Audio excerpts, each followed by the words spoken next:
తాకట్లో ఉన్న మీ బంగారాన్ని విడిపించి ఆ రోజు ఆన్లైన్ రేటుకి కొంటాం. Sharma gold company. నమస్కారం, సుమన్ టీవీకి స్వాగతం. ఈ 2025 ఫిబ్రవరి మాసం గ్రహాల సంచారం ప్రకారం ఏ రాశుల వారికి ఎలాంటి ఫలితాలు వెలువడున్నాయి, అలాగే ఎటువంటి పరిహారాలను పాటించుకోవాలి, ఈ అంశాలను తెలియజేసేందుకు మనతో పాటు ఉన్నారు ప్రముఖ జ్యోతిష్య రత్న జ్యోతిష్య చక్ర వైభవ నిపుణ డాక్టర్ రాళ్ళపల్లి రవికుమార్ గారు.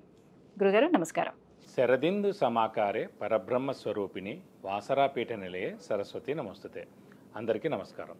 ముఖ్యంగా సుమన్ టీవీ ప్రేక్షకులకి నమస్కారం.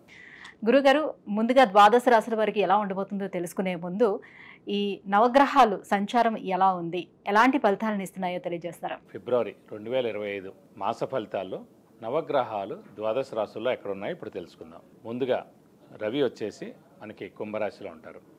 అలాగే కుజుడు వచ్చి మనకి మిథున రాశిలో ఉన్నారు. అలాగే రాహు మనకి మీనరాశిలో ఉన్నారు. అలాగే గురువు మనకి వృషభ రాశిలో ఉన్నారు. శని స్వస్థానమైన మనకి కుంభరాశిలో ఉన్నారు.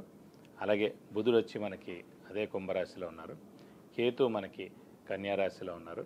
ఇంకా ఆఖరిగా శుక్రుడు మటుకు ఉచ్చస్థానంలో ఉన్నారు. శుక్రుడు కూడా ఒక 2-3 నెలల దాకా మనకి ఉచ్చస్థానంలో ఉంటారు.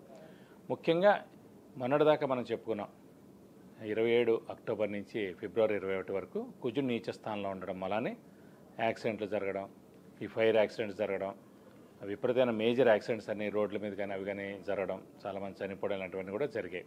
సో దేవుడి దేవుల ఆ కర్కాటక రాశి నుంచి కుజుడు నీచత్వం అనేది 21 జనవరితో వెళ్ళిపోయిందండి. సో ముఖ్యంగా కర్కాటక రాశి వారికి, సింహరాశి వారికి, మీన రాశి వారికి ఈ 3 రాశులకి యోగకారకుడైన కుజుడు నీచలో ఉన్నాడు కాబట్టి డబ్బు ఖర్చు, హెల్త్ ప్రాబ్లం, మాట పడటం ఇలాంటివన్నీ కూడా జరిగాయి. దేవుడి దేవుల అవన్నీ కూడా ఇప్పుడు తొలగిపోయినమని చెప్పుకోవచ్చు.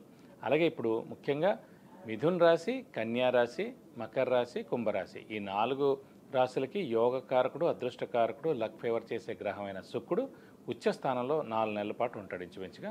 సో మనకి ఫిబ్రవరి 1 నుంచి. కాబట్టి వీళ్ళందరికీ కూడా విపరీతంగా అన్ని విధాలు కూడా బాగా కలిసి వస్తుందని చెప్పుకోవచ్చు. ఇవ్వండి ద్వాదశ రాశుల్లో నవగ్రహాలు ఈ స్థానాల్లో ఉన్నాయి. గురుగారు, ఈ 2025 ఫిబ్రవరి మాసం మరి మీన రాశి వారికి ఎలా ఉండబోతుంది? మీన రాశిలోని ఏ గ్రహాలు వీళ్ళకు అనుకూలంగా ఉన్నాయి, ఏ గ్రహాలు ప్రతికూలంగా ఉన్నాయి, ఎలాంటి ఫలితాలను ఇస్తున్నాయి? మీన రాశి అనగానే మనకి పూర్వభాద్ర 4వ పాదం, ఉత్తరభాద్ర 1, 2, 3, 4 పాదాలు, రేవతి 1, 2, 3, 4 పాదాలు ఈ నక్షత్రాల సమూహం అంతా మనకి మీన రాశిలోకి వస్తుంది. సో ఈ రాశి వారికి కొంచెం మిశ్రమంగా ఉందనే చెప్పుకోవాలి. ఎందుకంటే రాశిలో రాహు, సప్తమ స్థానంలో కేతు, వ్యయ స్థానంలో శని, తృతీయ స్థానంలో గురువు. వ్యయ స్థానంలో శని ఉంటే కనుక విపరీతమైన ఖర్చు చేయిస్తాడండి, ఎక్కువగా ట్రావెలింగ్ చేయిస్తాడు. అలాగే నిద్ర కూడా పట్టనివ్వడు. వ్యయ స్థానం అనేది నిద్రస్థానం. అలాంటి పాపగ్రహమైన శని ఉండడం చేత, ఏలినాటి శని నడవడం చేత నిద్ర చాలా తక్కువగా పడుతుంది. టెన్షన్స్ ఎక్కువగా ఉంటాయి. స్ట్రెస్, స్ట్రెయిన్, మానసిక ఆందోళన ఎక్కువగా ఉంటుంది. డబ్బు ఖర్చు ఎక్కువగా ఉంటుంది. అనవసరమైన ఖర్చులు ఎక్కువగా ఉంటాయి. ఇది కాకుండా రాశిలోనే రాహు ఉండడం చేత ఒక గ్రహణ సమయం అనమాట ఇది కూడా. సో ఇంకొక 3-4 నెలల్లో ఈ గ్రహణ సమయం కూడా అయిపోద్దని చెప్పుకోవాలి. మీన రాశిలోనే రాహు ఉండడం అంటే చంద్రుడితో కలిసి ఉన్నాడు కాబట్టి గ్రహణ సమయంలో ఉందన్నమాట. సో మనం ఎంత మంచి వాళ్ళైనా, ఎంత ఉపకారస్తులైనా, ఎంత హెల్పింగ్ నేచర్ చేసినా, ఎన్ని ఉన్నా కూడా అవతల వాళ్ళకి అది రివర్స్గా కనిపిస్తుంది. రివర్స్గా మన గురించి ప్రచారం చేస్తుంటారు ప్రస్తుతం మీన రాశి గురించి. ఒకటి అవన్నీ ఏం పట్టించుకోకండి. ఈ 4 నెలలు అయిపోతే మే తోటి రాహుకేతులు మార్పు వస్తుంది కాబట్టి అప్పటి నుంచి మేజర్ ఇంపాక్ట్ అంతా కూడా తగ్గుతుందని చెప్పుకోవాలి. ఇది కాకుండా తృతీయ స్థానంలో గురువు ఉండడం చేత జనాల సహాయ సహకారాలు మీకు ఉంటాయండి. తృతీయ స్థానం అనేది జనాల సహాయ సహకారాలు, రైటింగ్ స్కిల్స్, కమ్యూనికేషన్ స్కిల్స్ మెరుగుపడతాయి.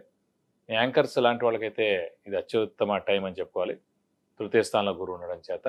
అలాగే మిగతా అన్ని అంటే విద్యార్థులు కానివ్వండి, అలాగే రాజకీయ నాయకులు కానివ్వండి, క్రీడాకారులు, యూట్యూబ్ రంగం, పత్రికా రంగం, మూవీ రంగం, అన్ని రంగాల వరకు కూడా మిశ్రమంగా ఉంటుందని చెప్పుకోవాలి. ఎందుకంటే ఏలినాటి శని నడవడం, రాహుకేతుల బలం లేకపోవడం, మనకి శని బలం లేకపోవడం, ఇవన్నీ కూడా మనకి ఇంపాక్ట్ ఎక్కువగా ఉంటుంది. గురుబలం కూడా లేకపోవడం అలానే.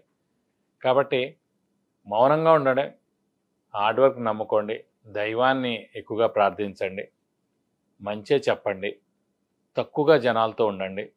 ఇలాంటివన్నీ కొన్ని పాటిస్తే కనుక కొంచెం గురువు మారాడు అనుకోండి, మే నుంచి ఒక రీత్యా బాగుంటుంది. రాహుకేతులు మే నుంచి మారిపోతారు, అప్పుడు పర్వాలేదు. శని కూడా 31 మార్చ్ తర్వాత రాశిలోకి ప్రవేశిస్తాడు, ఇంకొంచెం పర్వాలేదు. సో అలాంటి కొన్ని మార్పుల మలాన్ని ఈ గ్రహాలు మీకు బాగానే ఉంటుందని చెప్పుకోవాలి. కాబట్టి మిశ్రమంగా ఉన్నా కూడా హార్డ్ వర్క్ మటుకు వదలకండి, బద్ధకం పెంచుకోకండి.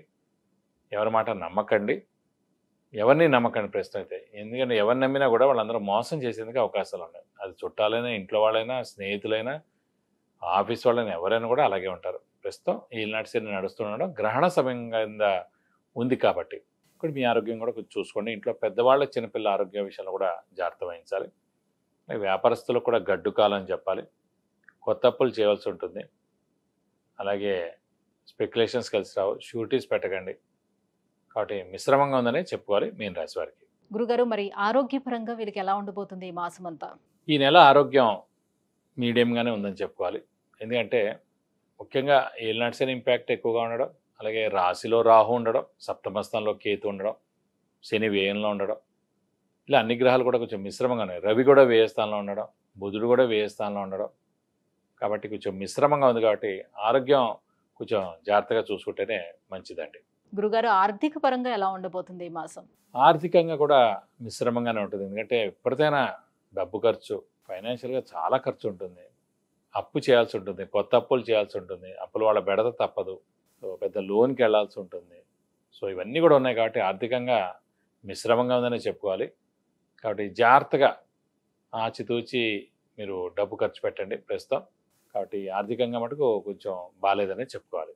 మరి ఎటువంటి పరిహారాలని పాటించుకుంటే బాగుంటుంది? వీళ్ళకి ఏ దైవారాధన చేసుకోవాలి? ఈనాటి శని ఇంపాక్ట్ ఎక్కువగా ఉంది కాబట్టి వీలైతే ఒక శనివారం రోజున ఫస్ట్ రక్తదానం చేయండి. శని ఉధృతంగా ఉంది కాబట్టి ఇంకా చాలా ఏళ్ళు ఉంటుంది కాబట్టి శనికి 19,000 సార్లు జపం చేయించి నల్ల నువ్వులు కేజీంపో, అలాగే ఒక 1000 రూపాయల వర్త్ గోల్డ్ ఐటమ్ కనుక దానం ఇస్తే కనుక దోషం మొత్తం తొలగిపోతుంది. విద్య, ఉద్యోగం, విదేశీయానం, వివాహం, వాహనం, గృహం, ఇలా అన్ని విషయాల గురించి తెలుసుకోవాలంటే కింద స్క్రోల్ అవుతున్నటువంటి నెంబర్లకి కాల్ చేసి గురుగారు అపాయింట్మెంట్ పొందవచ్చు. గురుగారు, మీనరాశి వారికి ఫిబ్రవరి మాసం ఎలా ఉండబోతుంది? ఏ దైవారాధన చేసుకోవాలి? ఎలాంటి పరిహారాలని పాటించుకుంటే బాగుంటుంది? ఈ విషయం తెలియజేసినందుకు ధన్యవాదాలండి.